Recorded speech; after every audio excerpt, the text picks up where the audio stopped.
नमस्कार दोस्तों। आज का अपना टॉपिक है निर्गुण संप्रदाय में दादू पंथ। देखिए, दादू पंथ की जो दोस्तों प्रमुख पीठ है वो है नारायणा जयपुर में। जो दादू दयाल जी थे, इनका जन्म हुआ था अहमदाबाद में। ये जाति के धुनिया थे। इनके जो गुरु थे दोस्तों, ये थे वृद्धानंद जी, जिन्हें बुड्ढन जी भी कहा जाता था। इनका जो स्थान है सत्संग का, वो अलग दरीबा कहलाता है और दादू जी इन्हें चौगान कहा करते थे। ठीक है दोस्तों, जो इसका स्थान है सत्संग का, इनका जो स्थान था सत्संग का, उसे अलग दरीबा कहते हैं और दादू जी दोस्तों इन्हें चौगान कहा करते थे। इनके पुत्र की बात करें तो इनके पुत्र हैं गरीब दास जी और मिस्किन दास जी। तो दादू जी के पुत्र कौन हैं दोस्तों? इनके पुत्र हैं गरीब दास जी और मिस्किन दास जी। पुत्री की बात करें तो इनकी पुत्रियां हैं नानोबाई और माताबाई। मिस्किन दास जी और गरीब दास जी इनके पुत्र हैं और नानोबाई और माताबाई हैं दोस्तों इनकी पुत्रियां। अच्छा, इसके अलावा इनके जो ग्रंथ हैं वो हैं दादू जीरी वाणी और दादू जीरा दूहा। भाषा की बात करें दोस्तों तो इनकी जो भाषा है वो है सद्दुकड़ी। इनकी मृत्यु जयपुर में हुई थी, नारायणा में। ठीक है दोस्तों। दादुर वोल दादू पालकी, ये इनकी समाधि को कहा जाता है। दादू खोल और दादू पालकी। ठीक है दोस्तों, दादू खोल और दादू पालकी क्या कहलाती हैं? इनकी समाधि कहलाती हैं। इन्हें राजस्थान का कबीर भी कहा जाता है। इसके अलावा जन गोपाल, जगजीवन, संत दास, जगन्नाथ, बखना जी मिरासी, रज्जब जी, सुंदर दास जी, माधो दास जी और बालिन जी, ये सब इनके शिष्य थे। एक बार दोबारा देख लेते हैं हम। इनकी प्रमुख पीठ की बात करें तो दोस्तों इनकी प्रमुख पीठ है नारायणा जयपुर में। इनका जन्म हुआ था दोस्तों अहमदाबाद में। कहा जाता है कि नदी में तैरते हुए पाए गए थे। ठीक है, मतलब किसी उसमें थे, जैसे कर्ण के लिए कहा जाता है, उसी तरीके से ये पाए गए थे। गुरु हैं इनके वृद्धानंद जी। इनका जो सत्संग का स्थान है वो अलग दरीबा कहलाता है और दादू जी उसे चौगान कहा करते थे। पुत्र की बात करें तो गरीब दास जी और मिस्किन दास जी इनके पुत्र थे। पुत्रियां इनकी नानोबाई और माताबाई थीं। इनके ग्रंथ, इनकी जो बोलियां हैं वो दादू जीरी वाणी और दादू जीरा दुआ में संग्रहित हैं। भाषा की बात करें तो इनकी भाषा है सद्दुकड़ी। मृत्यु हुई थी नारायणा जयपुर में। दादू खोल और दादू पालकी जो हैं वो इनकी समाधि कहलाती हैं।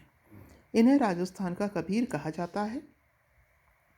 जन गोपाल, जगजीवन, संत दास, जगन्नाथ, बखना जी मिरासी, रज्जब जी, सुंदर दास जी, माधो दास जी और बालिंद जी, ये सब इनके दोस्तों कौन हैं? शिष्य हैं। चलते हैं आगे। देखिए, सतराम मतलब इन लोगों में जो अभिवादन किया जाता है दादूपंथी, ये कहलाते हैं सतराम।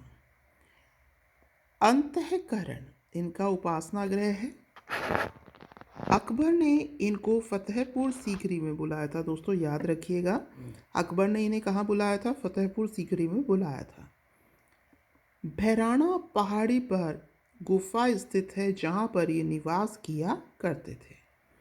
दादूपंथी दोस्तों विवाह नहीं करते थे। ठीक है दोस्तों। खालसा आचार्य परंपरा से संबंधित नारायणा। ठीक है दोस्तों, खालसा क्षेत्र आचार्य परंपरा से संबंधित कौन सी जगह है? नारायणा। विरक्त अकेले या मंडली में रमते फिरते थे। उत्तरादे, ये जो दादू दयाल थे ये राजस्थान छोड़कर उत्तर भारत में भी गए थे। ये लोग क्या करते हैं दोस्तों? ये खाकी रंग के कपड़े पहनते हैं, भस्म लगाते हैं। कौन? नागा साधु, निहंग। तो इन्हीं के ही जो शिष्य थे सुंदर दास जी, उन्होंने ही नागा साधु जो थी परंपरा शुरू करी, यानी इन्हीं के शिष्य परंपरा से आगे बढ़ी थी। इनके जो दोस्तों शिष्य थे वो थे 152। इसमें जो 52 हैं ये फेमस हैं, जिन्हें कि हम क्या कहते हैं? स्तंभ कहते हैं। नारायणा फाल्गुन शुक्ल पंचमी से ग्यारस तक इनका मेला लगता है। ठीक है दोस्तों, तो ये हमने दादू दयाल जी के बारे में पढ़ा। आगे हम चलते हैं, अगला है लाल दास जी। देखिए दोस्तों, लाल दास जी की अगर हम बात करें तो इनका जन्म हुआ था दोस्तों धोली दू गांव अलवर में। ठीक है, इनके पिता का नाम था चांदमल, माता का नाम था समदा। ये दोस्तों मेव जाति के लकड़हारे थे। इनको इनको दीक्षा किससे प्रदान हुई थी? गद्दन चिश्ती जी से। तिजारा के नगला गांव में इनकी मृत्यु हुई थी। तो दोस्तों इनकी समाधि बनी हुई है शेरपुर अलवर में। लाल दास जी की समाधि कहाँ है दोस्तों? शेरपुर अलवर में। राम नाम का स्मरण करते थे ये। भिक्षावृत्ति का विरोध किया इन्होंने। पुरुषार्थ पर बल दिया। इनकी रचना क्या है दोस्तों? लाल दास जी की वाणी, लाल दास की चेतावनी। इन्होंने समाज सुधार हेतु कार्य भी किए। ठीक है दोस्तों, तो धोली दू गांव अलवर के थे। इनका जन्म वहाँ हुआ। इनके पिता थे चांदमल, माता थी समधा। ये मेव जाति के लकड़हारे थे और दीक्षा किससे प्राप्त हुई थी? गद्दन चिश्ती से। नगला गांव में दोस्तों इनकी मृत्यु हुई। इनकी समाधि बनी हुई है शेरपुर अलवर में। राम नाम का स्मरण किया जाता है। लालदासी पंथ में भिक्षावृत्ति का विरोध किया जाता है। पुरुषार्थ पर बल दिया जाता है। अगर हम इनकी रचना की बात करें तो लालदास जी की वाणी और लालदास जी की चेतावनी, इन्होंने समाज सुधार हेतु कई कार्य किए थे। आगे हैं दोस्तों चरणदास जी। तो चरणदास जी का जो जन्म है ये भी अलवर क्षेत्र से ही संबंधित है। तो इनका जन्म हुआ था डेहरा अलवर भाद्रपद शुक्ल तृतीया को, मुरलीधर और कुंजो देवी के घर।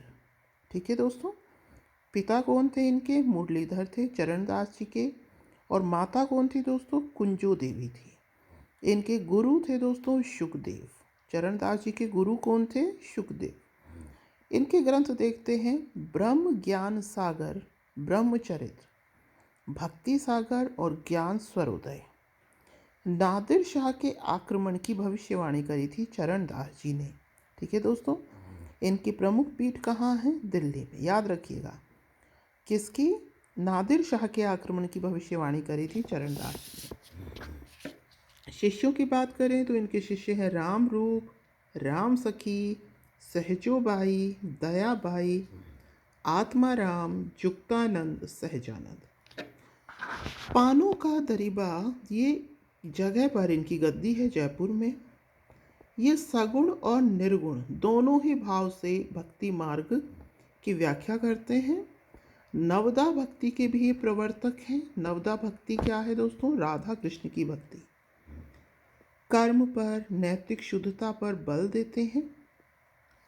इनके चरणदासी संप्रदाय में दोस्तों 42 नियम हैं। चरणदासी संप्रदाय की परंपरा बिंदु कुल और नाद कुल पर आधारित है।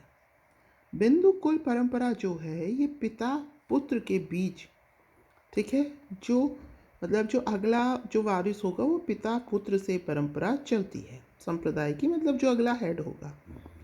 और नाद कुल में दोस्तों गुरु शिष्य परंपरा चलती है। तो हमने दोस्तों लालदासीपन, दादू दयाल जी, ठीक है, और इसके अलावा चरणदास जी देखें। उम्मीद है आपको समझ में आया होगा। जैसा भी लगा हो कमेंट कीजिएगा। तब तक के लिए धन्यवाद। Have a nice day.